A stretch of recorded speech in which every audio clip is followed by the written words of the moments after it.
당시 요양에 주둔 중인 명나라군은 진우량을 비롯한 남방의 많은 한족 군벌들을 물리치고 원나라를 막북 지역으로 몰아낸 산전수전 다 겪은 노련한 강군으로 전투력에 있어선 명태조 주원장이 절대적으로 신뢰하는 전력 중 하나였다.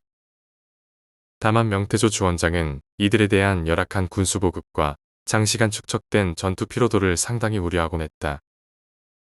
이때 명나라는 요동의 위소체제를 구축하기 시작하여 조선 초기인 1402년 요동의 이주 25위 체제를 완성하지만 요동 공략 초창기인 1371년부터 1375년 사이 요동은 정료 좌위, 정료 우위, 정료 후위, 복주위, 금주위가 설치된 5위 체제로 1위는 5656명의 군사로 구성되어 당시 요양과 요남 일대에는 약 3만 규모의 명나라군이 주둔하고 있었다.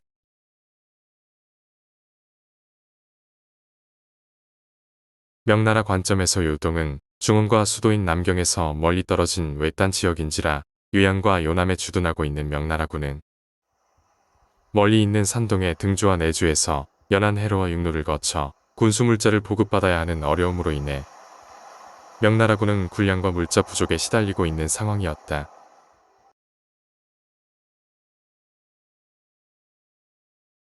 그에 반해 나우추를 중심으로 결속한 북원의 군벌들은 20만에 달하는 만만치 않은 전력을 보유하고 있었을 뿐만 아니라 요동과 만주 그리고 막북 사이에 중개무역을 관할하고 있는 덕분에 물자와 재정에서 여유가 있음을 감안하면 병력과 물자 보급에서 크게 열세인 명나라군은 아무래도 요동에서 아슬아슬한 버티기를 하는 상황이었고 아무리 강병이라 해도 나우추와 대치하고 있는 명나라군은 매 순간이 살얼음판을 걷는 것과 같은 긴장의 연속이었다.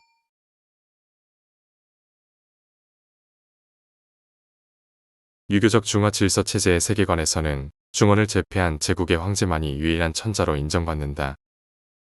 원나라도 유교적 중화 질서 체제에서 100여 년간 중원을 통치했던 천자국이었던 만큼 명태조 주원장은 막북으로 밀려나며 천자국의 지위를 상실한 북원이 새로운 천자국인 명나라에 복종해야 한다고 여겼다.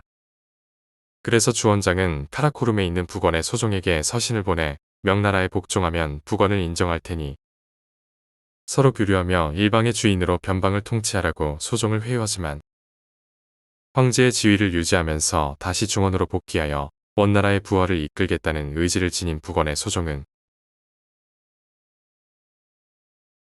선광이란 독자 연호를 선포하며 명태조 주원장의 제의를 거절하고 명나라를 멸하겠다는 강한 전의를 내보인다. 결국 1372년 1월 명나라는 요동에서 한참 북원 군벌들과 대치 중인 상태임에도 불구하고 북원을 정벌하기 위해 막북으로 15만의 명나라군을 파병하기로 결정한다. 명태조 주원장은 명나라군을 동로군, 중로군, 서로군 3개의 제대로 분리하고 동로군은 이문충에게, 중로군은 서달에게, 서로군은 풍승에게 지휘권을 일임하면서 막북의 북원을 정벌하도록 하명하고 명나라군을 출병시킨다. 하지만 막북을 향해 진군하던 명나라군은 곧 큰 난관에 봉착하게 되는데 중국과 몽골 사이에는 동서로 1500km, 남북으로 800km에 달하는 거대한 고비사막이 존재하고 있어서 막북으로 가려면 필히 이 거대한 고비사막을 거쳐야만 했다.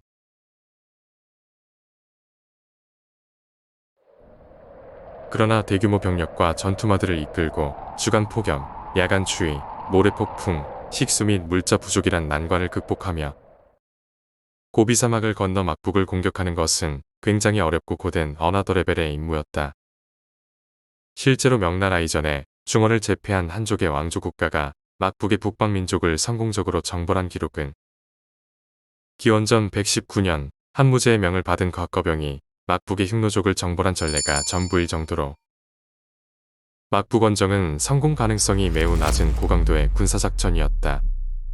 더군다나 명나라군은 고비사막에 대해 구체적으로 아는 장수나 병사들이 전무했을 뿐만 아니라 당연히 막북의 지리에도 상당히 어두웠지만 그럼에도 불구하고 명나라 조정과 명나라군은 이번 원정에 대해 굉장히 낙관적이었다. 왜 이러는 걸까요? 어쨌든 서달의 강력한 요청으로 시작된 이 무지막지한 원정은 서달이 지휘하는 중로군의 출정과 함께 그 막이 오르는데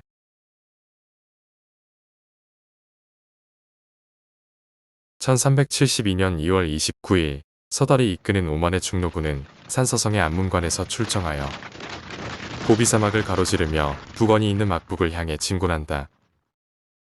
고비사막을 힘들게 가로질러 행군하던 서달의 중로군은 막북 지역으로 진입하자 행군 속도를 일부러 늦추면서 코케테무르가 이끄는 군대를 유인하여 그들이 본진으로부터 최대한 멀리 떨어진 상태에서 싸우고자 했다. 1372년 3월 19일 서달의 중로군과 코케테무르의 북원군은 드디어 케를란강에서 맞붙게 되는데 이 전투에서 코케테무르의 북원군은 서달의 중로군에게 패배하고 급히 도주하게 된다. 그러자 서달의 중로군은 패주하는 코케테무르의 북원군을 밤새 추격하여 다음 날인 3월 20일 울란바토르 서쪽에 위치한 툴강에서 서달의 중로군과 코케테무르의 북원군은 재차 전투를 벌이게 된다. 하지만 이 전투에서도 코케테무르의 북원군은 서달의 중로군에게 패배하며 다시 한번 도주하게 되고 사기충만한 서달의 중로군은 또다시 코케테무르의 북원군을 맹렬하게 추격하게 되는데 문제는 한참을 뒤쫓다 보니 어느새 이들은 적진의 중심인 카라코룸 인근까지 진군하게 되었다는 것이고 더 큰 문제는 막북 지리의 어두운 서달의 중로군이 자신들의 현 위치를 정확하게 인식하지 못하고 있다는 것이었다.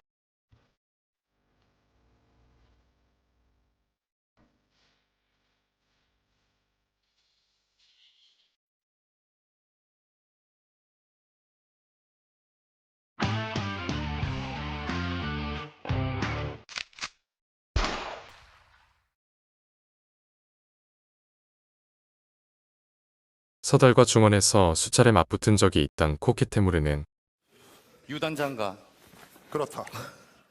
이미 서달의 전략적 의도를 파악하고 앞선 두 번의 전투에서 고의로 패주했으며 코케테무르의 군대를 카라쿠름에서 최대한 멀리 유인하여 싸우고자 했던 서달의 중로군은 코케테무르의 술책에 말려들어 오히려 적진에 최대한 근접한 상태에서 코케테무르와 싸우게 된 것이다. 안문관에서 영부까지 1300km 이상 진군한 서달의 중로군은 보급선이 무너지고 현지 조달도 쉽지 않은 상황에서 필요 이상으로 적진에 깊숙이 침투한 탓에 주둔할 만한 근거지조차 확보하지 못하고 막북에서 헤매다가 1372년 5월 6일 코케테무르와 하종철이 이끄는 북원군과 맞붙은 영북 전투에서 1만의 병사와 부장급 장수 대다수가 전사하고 수만 병력이 부상을 당하며 대패하지만 정신줄을 놓지 않은 서달과 병사들이 원형으로 진을 친 뒤 급히 수레와 장비를 모아 보루를 쌓으며 방어선을 강화하자 코케테무르와 하종철의 북원군이 퇴각하면서 이들은 영북에서 북원군에게 완전히 전멸당하는 최악의 사태만은 모면하고 어렵게 중원으로 귀환하게 된다.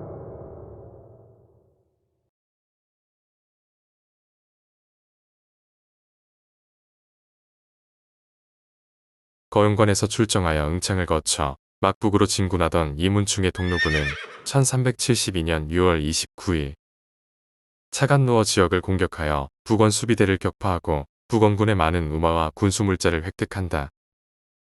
이문충의 동로군이 고비사막을 지나 케를랭강에 도착하자 이문충은 영북 전투에서 북원군에게 대패하고 막북에서 고군분투하던 서달의 중로군을 빠르게 지원하기 위해 케를랭강 유역의 군수물자를 운송하는 치중대를 주둔시킨 뒤 부장인 한정에게 치중대를 통솔하도록 지시하고 21분의 군량만 보유한 채 주력 기병대를 이끌고 툴강을 향해 빠르게 이동한다. 그러나 막상 막북에서 힘들게 버티고 있는 서달의 중로군에게 가장 절실했던 것은 군량을 포함한 군수물자임을 감안하면 단기간에 군량만 가지고 주력 전력인 기병대를 대동하여 툴강으로 향한 이문충의 선택에는 분명 문제가 있었다. 툴강에 도착한 이문충의 중로군은 만자암라장이 지휘하는 북원의 기병대와 교전을 치르는데 교전 중 전황이 불리해진 만자암라장의 기병대가 툴강에서 오르콘강 방향으로 빠르게 도주하기 시작하자 승리에 고무된 이문충의 중로군은 그 기세를 몰아 만자암라장의 기병대를 맹렬하게 추격하기 시작한다. 그러나 이는 의도적인 패배를 통해 이문충의 동로군을 카라코룸 인근 오르콘강까지 유인하려는 만자암라장의 방책으로 그가 작정하고 던진 미끼를 이문충이 덥석 물어버리면서 전황은 이문충이 전혀 생각하지 못한 방향으로 흘러가게 된다. 추격 과정에서 만자함나장의 기병대와 수차례 격돌한 이문충의 중노군은 상당한 전력 손실을 겪고 너덜너덜해지는데, 그 와중에 오르콘강으로 가는 길목 곳곳에 매복한 여러 북원군 제대들에게도 집중적이고 연속적인 공격을 받으면서 이문충의 동로군이 카라코름의 칭해에 도착했을 무렵엔 사실상 전멸에 가까운 몰살을 당한 상태였다. 결국 이문충의 동로군은 서달의 중로군에 대한 지원은 고사하고 생존 자체를 너나 고민하며 잘하세요. 퇴각해야 하는 사태에 직면하게 된다.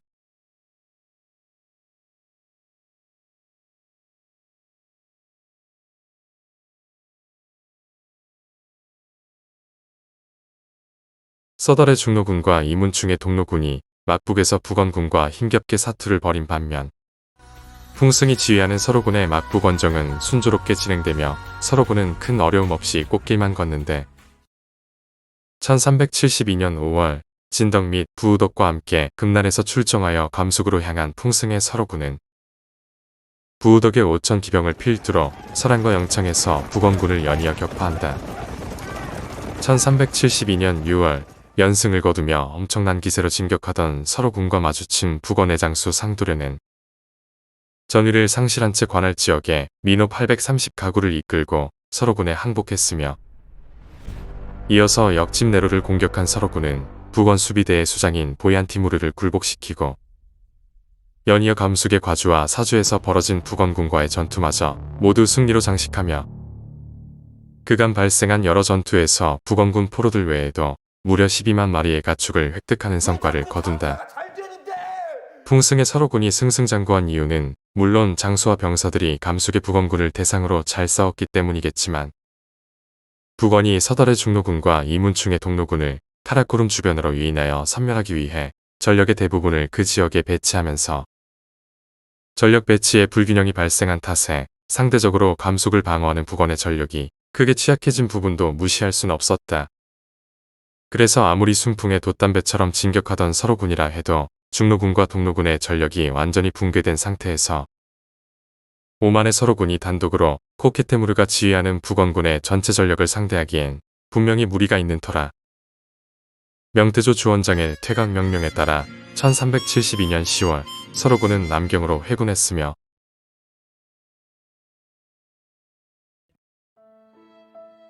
이어서 11월 중로군과 동로군마저 북평으로 복귀하면서 북원 정벌 원정은 완전한 실패로 끝나게 된다. 명나라의 막북 원정을 무산시킨 북원은 이를 계기로 그간의 수세에서 벗어나 명나라에게 적극적인 공세를 취하게 되고, 쫄리면 돼지시던지. 이에 명나라가 북원을 점령하겠다는 공세적 내륙 점령 전략을 만리장성 중심의 수세적 변방 방위 전략으로 전환하면서, 명나라의 원정 실패 이후 명나라와 북원은 10여 년간에 걸쳐 장기적으로 대립하게 되는 양상을 띠게 된다. 명나라군이 북원군에게 대패하고 막북에서 중원으로 철군하던 1372년 11월 나아추는 요동에서 북원 군벌 고간호의 군대를 대파하며 한참 기세를 올리고 있는 명나라군의 목줄을 쥐기 위해 명나라군의 군수보급 기지인 우가장을 향해 거대한 역공을 가하는데,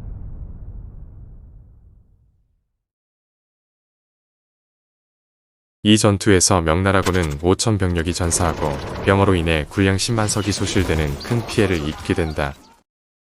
우가장은 요양과 요남 일대에 주둔 중인 명나라군에게 생명줄과 같은 중요한 군수보급 기지로서 당시 명나라 양선 한 척이 군량 2천석을 적재했으므로 양선 50척의 적재량에 해당하는 군량 10만 석의 손실은 요동 진출 이래 지속적으로 인력과 물자 부족에 시달리던 명나라군에게 있어 가히 엄청난 타격이었다.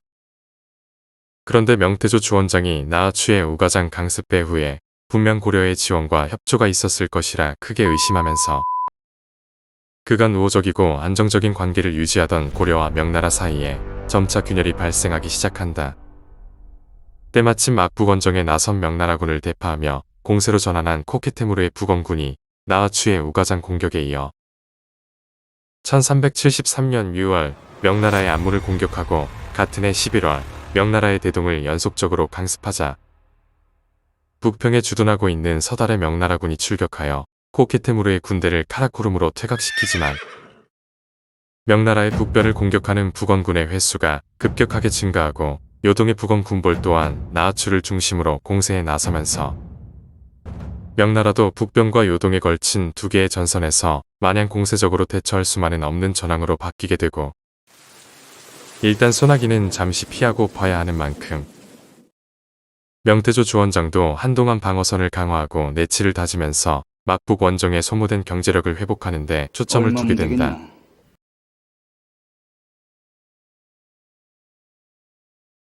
그리고 이때를 기점으로 명나라도 북원에 대한 공격 일변도의 군사 전략에서 벗어나 막북의 북원과 요동의 북원 군벌들을 지지하는 기반 세력을 적극적으로 포섭하여 요동과 만주에서 명나라의 영향력을 증대시킴과 동시에 이들의 경제력과 군사력을 점진적으로 약화시킨 뒤 막북과 요동 그리고 만주를 재차 공략하려는 장기적인 수세 전략을 채택하고 시행하게 된다.